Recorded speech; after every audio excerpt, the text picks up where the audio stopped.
That really resonating with kids' interests is how I keep them engaged in an online learning experience like this one for the younger kids. Whether that is delving into their love of stuffed animals, right? And inviting them to bring their stuffed animal to class as a guest, right? A lot of times we'll do things like learning basic social skills by having them introduced their party guest.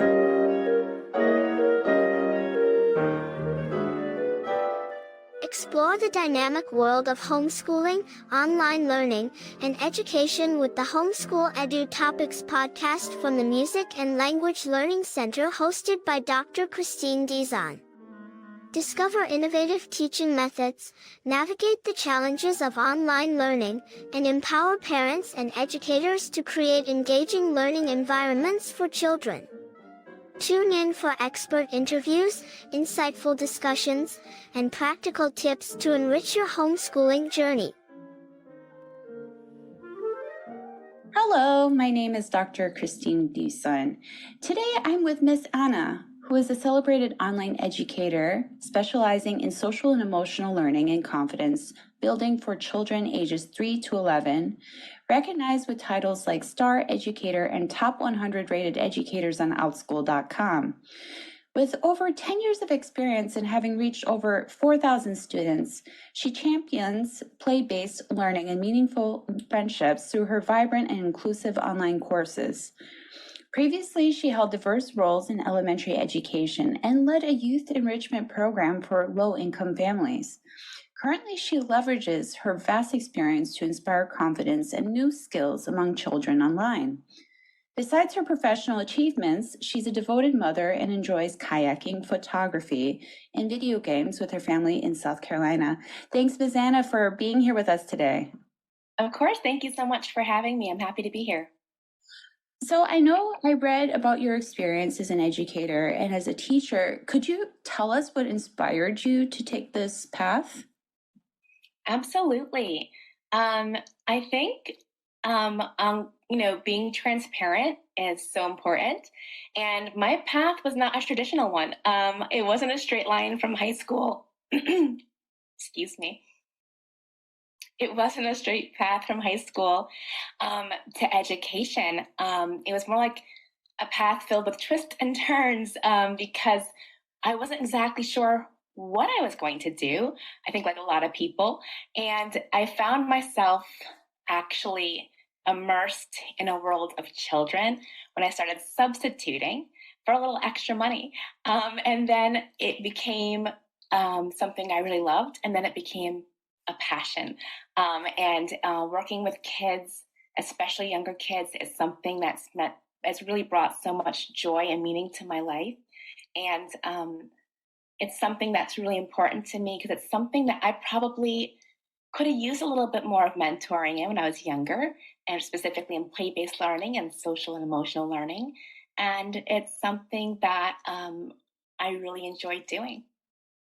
I hope that answers your question. Yeah, it does. And I think this is really great because, sometimes, when we're kids, we have this idea of, okay, this is what I'm going to do. And then you kind of get put into situations where, even though you may not have imagined it originally, that you're connecting with, students or young students in a way that you never thought you would. And I think that's really amazing. In regards to because a lot of the work that you do is very specific, right, in regards to social and emotional learning. Could you tell us a little bit more about, why the specific part of education? I mean, we have so many aspects to it, but it just is very specific. Absolutely. I would definitely describe it as niche, specifically what I do. It's because it's something I saw a need for. Especially after the pandemic, it was something that was, I was getting flooded with emails. Can you help my child build confidence? My child's really shy, but in your classes, they seem to want to talk. Do you have more classes like this? Can you help my child kind of hone their social skills? Can you help my child understand more about emotional intelligence and how to make friends and keep them, right? There was a lot of gaps during the coronavirus pandemic that unfortunately people were having a hard time filling on their own. Parents were having a hard time filling on their own. And that's really where the inspiration and how my little small business came to be. It's just people seeking things that I happen to do very well, and finding a little place in the community here with me. I think that's really amazing because, when we think about, the idea of education, early on, if you just couldn't do it, it's like, oh, sorry, you just can't hack it. Like, still love you, but, type of thing. But whereas in actuality, confidence is so important, in order to give the people courage. And I feel like sometimes it's something that's overlooked. I think it's amazing that, you focus on this. And could you tell us a little bit more about, your students, like after, if they were to, take a class or, a group of classes with you, what the expectation would be like towards the end?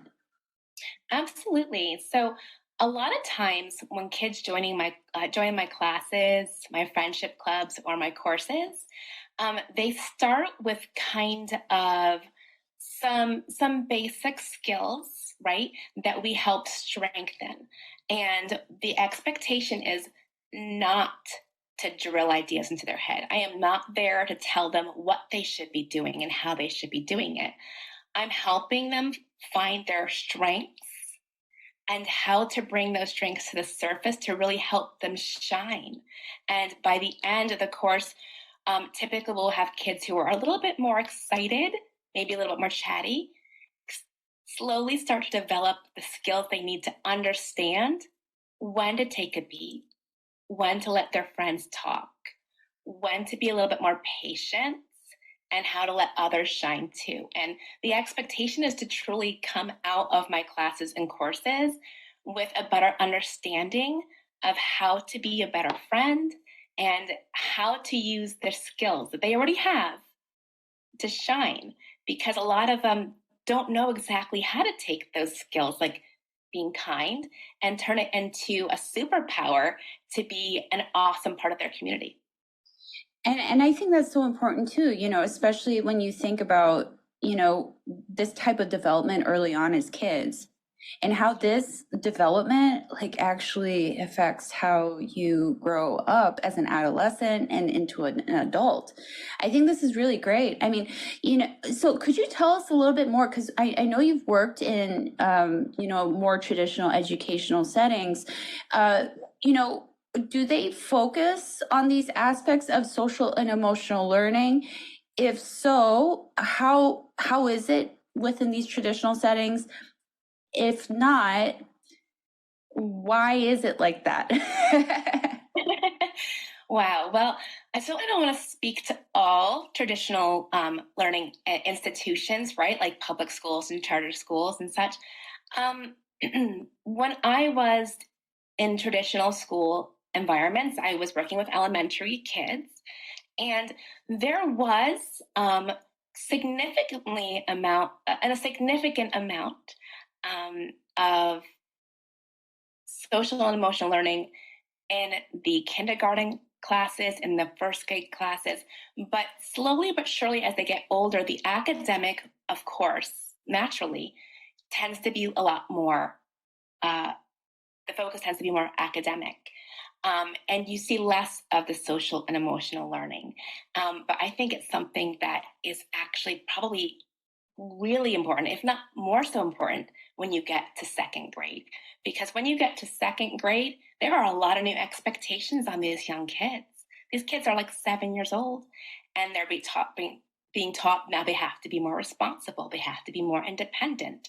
And a lot of them don't know how to understand that and how to self-regulate their emotions to be able to do that successfully.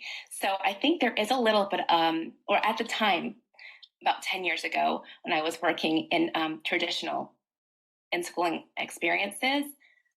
There wasn't as much as I think there should have been, but I will say, because I do happen to have my ear to the ground and I do happen to have a lot of insights to what's still happening in the traditional schooling system, even though I now work online, there has been a tremendous improvement in the focus of getting more social and emotional learning for the kids of older ages.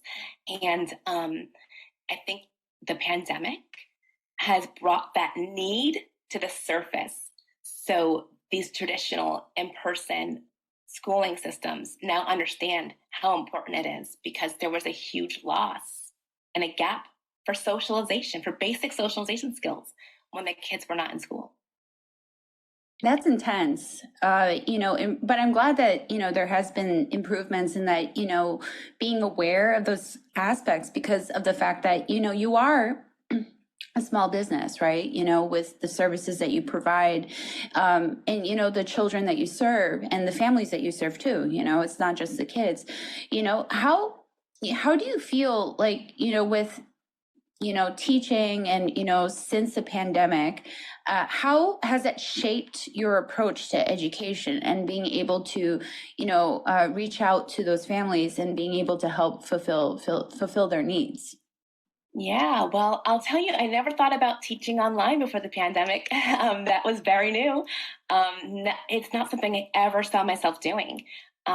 It was one of those things that you're propelled into without really knowing you're going to do it, right? I was looking for a way to continue working with kids, and I found this amazing company called OutSchool, and OutSchool provided me with a platform to provide my unique style of teaching to kids all over the world.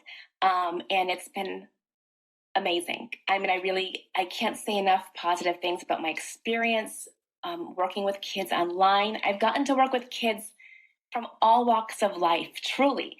Africa. I'm helping kids in Africa, which is mind blowing to me. It's not something I'd ever imagined doing unless I actually traveled over there, right? So it's just really fabulous. I think the impact of helping kids with a learning or a type of learning loss, right? I mean, I think you could agree this is a type of learning loss because social skills is very important.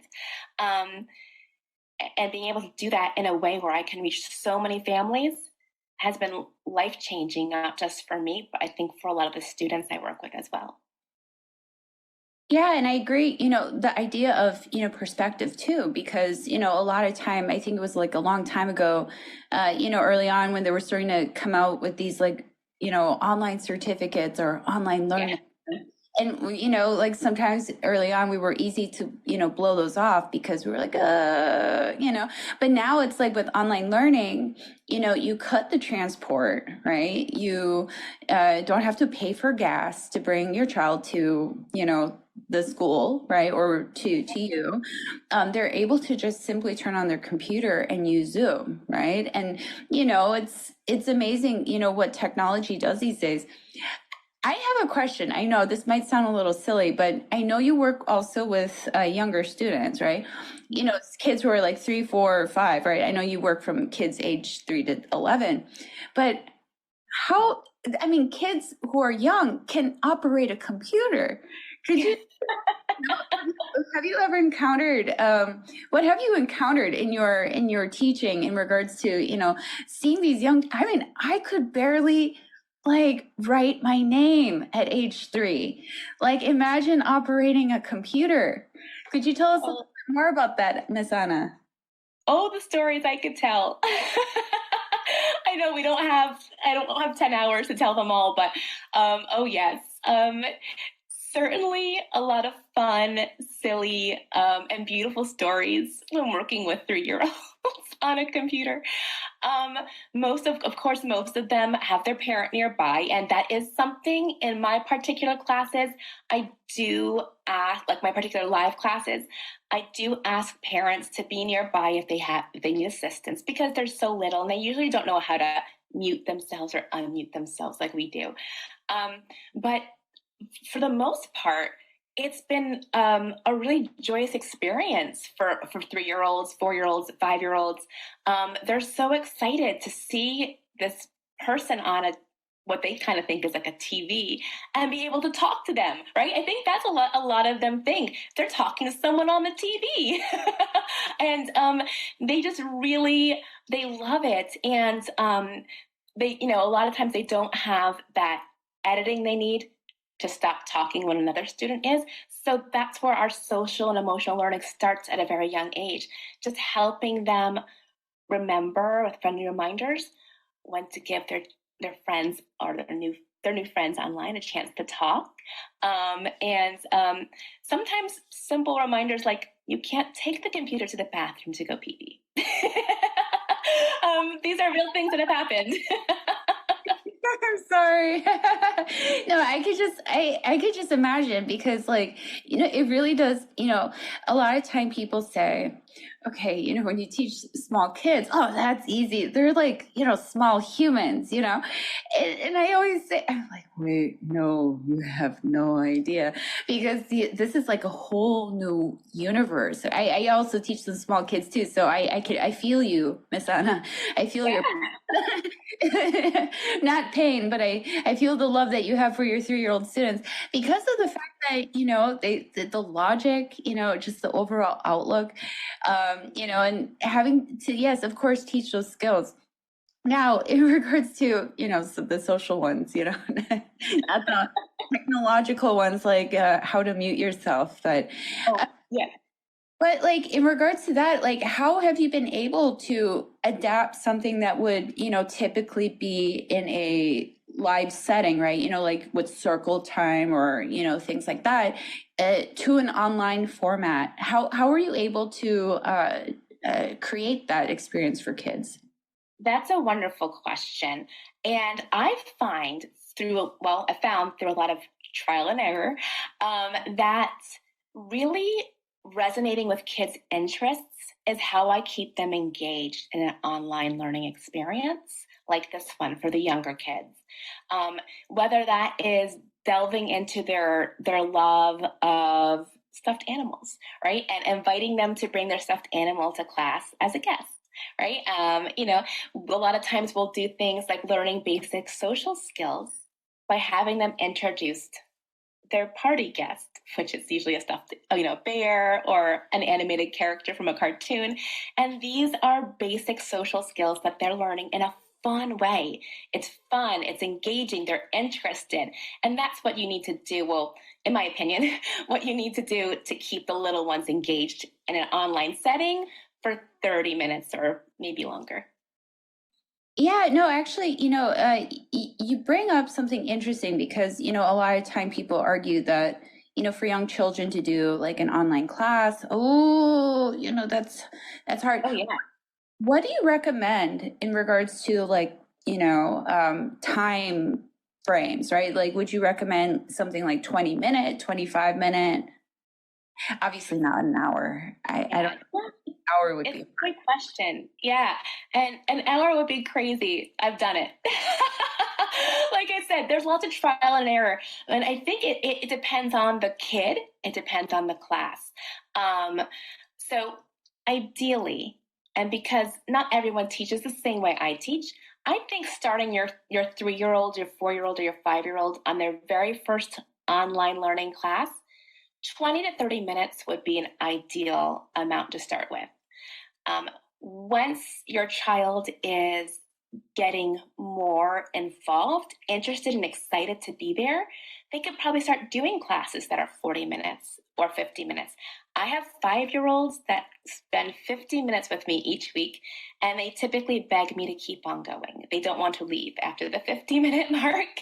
And that's in my friendship clubs where we do a variety of games, social learning, play-based learning, and some dance parties. No, I think this is really great. This is definitely something I could have used when I was a child. Yeah, I agree. Because it's like one of those things that, when we think about, this idea of being, a little human, not learning, learning having by trial and error, right? I mean, which is fine, I mean, it's one of those things that, we have to teach those types of soft skills because, these are soft skills that are often overlooked. And, it's what you mentioned earlier, the idea of, the academics becoming more intense and coming to the fore, that sometimes, those soft skills get overlooked. And as a result of those soft skills being overlooked, affecting like the communication or the communication skills, these children develop as they get older. What are your thoughts about that? Oh, goodness. I couldn't agree with you more, Kristine. I was definitely a child who probably needed more of this. And I think that's why it's so important to me and important to not only giving that to my son, but other kids who I see, a little bit of myself in. When I was younger, I was not the cool kid. I did not have a lot of invitations to birthday parties. I did not thrive socially, and I wasn't given access to it, unfortunately. I mean, I had amazing parents, I had an amazing community around me, but nobody knew this is something I needed. And so what I do is I try to do that. I try to give the experiences that I wish I had as a kid, like you were saying. I think that social and emotional learning, like you said, being kind of underserved in certain areas and particular learning environments, it's a really, there is a very big need to make it more dominant, to make it easier to access. I think that children's confidence truly lies in having fun while learning, and social emotional learning really should be fun. There are some ways to learn that aren't always as exciting, right? But for the most part, social and emotional learning and filling these gaps for our kids should be an enjoyable experience and something they really enjoy doing. So I think that any parents who are listening today definitely should delve more into learning more about these topics if it resonates with them, because I think a lot of us, including myself, have kids who they need a little bit of help sometimes, and they're not going to get it at a traditional learning environment. They're not going to get it on a playground where you stick them with a bunch of strangers and say, go play. They need a little bit of help. And that's where parents come in. That's where teachers come in. And a lot of the techniques I do could be done at home by homeschooling parents or traditional schooling parents as well. If they want to take the time to do it. Yeah, and I think, you said something very important here. It's like, the idea of taking time to do it. Because, when we think about the idea of like, different generations, that keep going. I mean, you see changes, from the baby boomers. I mean, my parents are baby boomers. And you see like this kind of like gradual, like, whoa, you see this type of paradigm shift, and I think it goes, you could probably tell me I'm wrong in this, but I think it goes into what we're talking about right now, being able to, also not develop these social and emotional learning skills, but also the idea of how those skills actually create empathy, right? I'm not knocking any generation, because I believe all the generations have something, wonderful to offer. But, nowadays, when we think about the idea of empathy and the idea of, feeling, like I understand, like being in someone's shoes, I feel like in a way we've lost a little bit of that. I don't know. You could tell me I'm a little wrong, Miss Anna. I would never tell you you're wrong on your own podcast. But in all seriousness, yes, I agree. I think, I have probably a unique childhood experience because I am a child of immigrants to the United States. So I saw some empathy. I saw a lack of empathy. I saw a lot of these things growing up and what my parents faced, and even what my parents showed me, because they didn't know that, there were certain things that they probably should have been doing to help me build confidence when I was younger and to help me be successful in socializing, they didn't know because they weren't shown these kinds of things. These things were not modeled to my parents, and they did not always model them to me. And so I agree. I think the fact that these younger generations are more in touch with their emotions, with understanding empathy for others, understanding cultural differences. I think this generation right now is the most in touch with their feelings we have ever had. I think that's an amazing thing. I think it's a beautiful thing. I know there are obstacles. There's some older ways of thinking. Of course, like you said, every generation had something amazing to bring, but they weren't the most empathetic, understanding. And a lot of the older generation who is with us right now, they don't have patience to do these kinds of things with other people. And I'm really happy to see I've seen a tremendous shift in that paradigm, and that the younger generations do have the patience. It's important to them to make sure other people feel heard and seen. And I'm really excited about that and the generation that my son's going to grow up in. No, and I think that's amazing. And in regards to being able to provide those things, not only to the community that you serve, but also in the wider spectrum of things. Now, when you think about the idea of developing your own business, because it's not. I mean, you are a teacher, right? Or you could. There's these words like teacherpreneur and what. So I don't know. There's musicpreneur, like these teacherpreneur. I mean, there's so many variations of these words, right? Now, to talk a little bit more about that aspect, because what you do provide is, a service to a community of students that need this. Could you tell us a little bit more about that, shift to, being in this, balancing the teacher part of Miss Anna and also the business part too? Yes, and I giggled because I haven't heard teacherpreneur before, but it's accurate. I think when it comes to managing the business side of it, and still keeping your teacher heart very much present and on the surface, it's been a bit of a balance at times. That's been a bit difficult because you want to make sure you are putting the needs of families and kids before anything else. But of course, also, and I need to make a living, and so managing the business side, it's a delicate balance, I would describe it as. But something I think that I've managed to do pretty well over the last 3 years teaching online. And I will say that for me, when it comes to the business side of things, I always try to make my policies very clear, my expectations very clear, and what people can expect from me very clear, to make sure there's no confusion about what I'm offering, what kids will be experiencing during my classes. And I think that helps a lot. I think a lot of times when small business owners get started, they don't have a lot of the clarity to do that, and to make sure right up front that there are, like, all the expectations need to be put out there for the consumers to understand. So that's what I think has helped me kind of be more successful in this realm than maybe some other teacherpreneurs who kind of struggled to understand that balance at first. But it's a beautiful type of a beautiful way for me to be able to offer my services, because I get to do it with people all over the world I never would have met.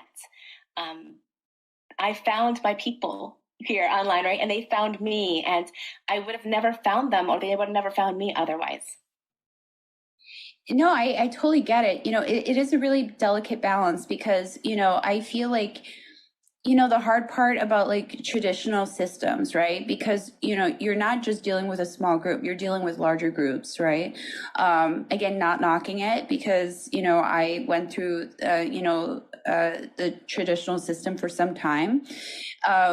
But it's the fact that, being able to provide something so specific, like, having that same level of care and love that you have for your students, but being in a situation where you actually have opportunities to learn more about them as people, so that way they feel seen.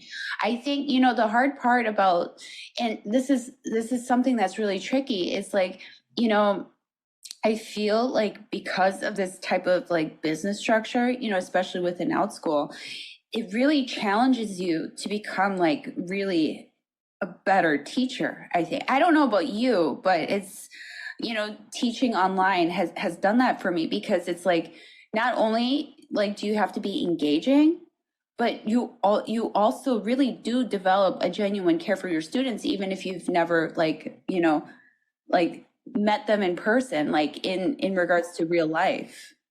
Absolutely. For me, I mean, that love, that care, it all transcends computers, technology. I mean, I care just about as much. Yeah.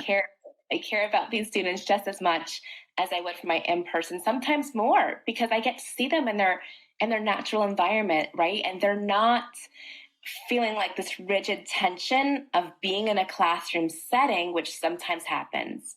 They're comfortable, they're carefree, they're at their home. And I think that allows us to make deeper connections with them. And I think you'd agree, Kristine, don't you think?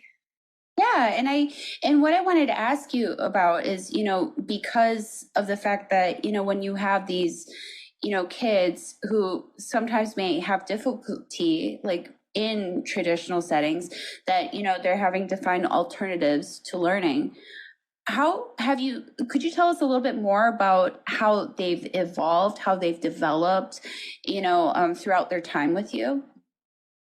Absolutely, I'd love to, and thank you for asking. I think that I think that's probably most of the kids that come to my classes these days are kids who are not quite finding their their ideal learning environment or their ideal social environment. And so when kids who maybe struggle a little bit more in traditional settings come to me, um, I think that they see a lot of positive changes because they're in a place where they truly feel comfortable, safe. I start all of my classes with warm welcomes, and we finish them all with fond farewells. And we are really just, we're doing so much more than just playing games together. I mean, we're truly creating meaningful friendships and relationships. And I think that's what the difference might be. They have a smaller class setting. They feel more seen and heard than they might in a larger in-person setting of 20, 30 kids. Because I think most schools have 20 to 30 kids in their classrooms now, which is a lot. And our class sizes are, or my class sizes, I should say, are capped typically at 6, 7, or 10 kids. Oh wow. And I think that's really valuable insight, in regards to being able to learn more about, how, when we think about this idea of socialization and emotional learning, of being able to find ways.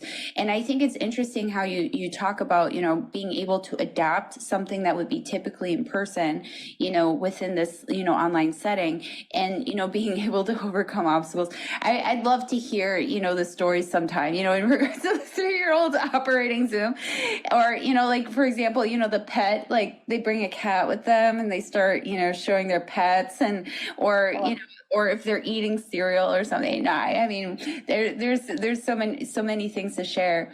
Now, with our last question, when we think about parents, especially young parents,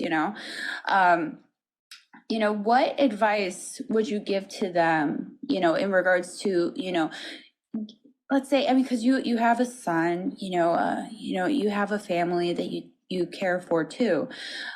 In regards to helping their children, find, these types of opportunities of, socialization and things like that. Yeah. So, my advice, if you are a parent looking to provide more social opportunities to your child and find ways to help them thrive in them, my advice would be to get out there as much as you can. Right? Get out there, go to playgrounds, go to trampoline parks, right? Go places where you'll find other kids, and let your kiddo go ahead and fly, right? Let them go out there and see what happens. If they're not doing as well as you had hoped they are, bring them back in. Give them a little bit of coaching, not in an intimidating way, but like, hey, did you remember to tell that kid your name so they'll remember your name, right? I find that's something my own son will never do. He'll go and he'll be like, hey, you want to play with me? They'll play for 45 minutes. We'll go to leave. What was his name? I don't know. He did not take the time to learn the kid's name. He forgets a lot of the basic social skills that would help him create a meaningful and lasting friendship, because he didn't even live with that kid. He didn't leave with that kid's name, let alone access to getting in touch with them at another time. So I would say definitely get out there and help your kid by giving them a little bit of coaching, some friendly reminders about typical ways that we socialize and how we make connections. And I think that will help lead to a very successful and thriving social life for your child. And I think this is great advice. You know, Miss Anna, I want to thank you for all that you do for our community. And I know you have a Facebook page. Could you tell us the handle for that? Absolutely. My actual business name is Magical Learning with Miss Anna, and you can find me on Facebook by searching for Miss Anna's Classroom. I don't have the particular handle right now, but I did provide it with your assistant, so hopefully maybe they can post it. No worries. That's completely fine. We'll have all of the information within the podcast, so that's not an issue. So, Miss Anna, thank you, and we look forward to see the wonderful things that you continue to do for our community. Thank you so much for having me. This is wonderful, and I appreciate you letting me be here today. Thank you for tuning into Homeschool EduTopics with Dr. Kristine Dizon, where we explore the journey of homeschooling together, sharing insights, strategies, and stories to empower your teaching and enrich your homeschool experience. If you found value in today's episode and want to be part of our growing community, here's how you can join in. Subscribe to Homeschool EduTopics on your favorite podcast platform so you never miss out on our weekly episodes full of tips, resources, and inspiring conversations. Share this podcast with friends and fellow homeschoolers who might benefit from our community, whether through social media, word of mouth, or by leaving us a review. Your support helps us reach more families and make a bigger impact. Engage with us. Visit our website at www.musicandlanguagecenter.com to access additional resources, join our newsletter, or submit your homeschooling questions and stories. We love hearing from you and often feature listener insights in our episodes. Together, we can create a more connected, informed, and vibrant homeschooling community. So hit subscribe, spread the word, and let's make the most of our homeschooling adventure together. Until next time, keep learning and keep inspiring.